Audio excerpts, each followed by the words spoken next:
Good afternoon বন্ধুরা, ঘরোয়া আমি ব্লগের মুনমুন। তো আমি একটু মিনি ব্লগ নিয়ে এলাম। দেখো সকালের আজকে সানডে রান্না বাড়া, কারণ আমার শরীরটা আজ ভালো নেই বলে আজকে একটু প্লেন রান্না হচ্ছে। আজকে ঝোল ভাত হচ্ছে আর নিম পাতা ভাজা, আলু বাইরে দিচ্ছি বাদাম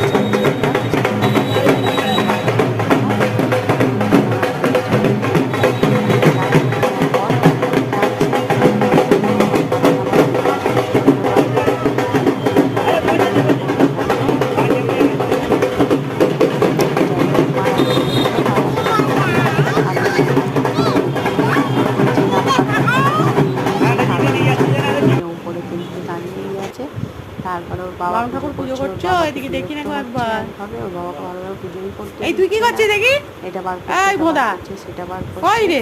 তো তারপরে আমি আবার রান্নাঘরে গেলাম, দেখি তরকারিটা হয়ে গেছে, নামিয়ে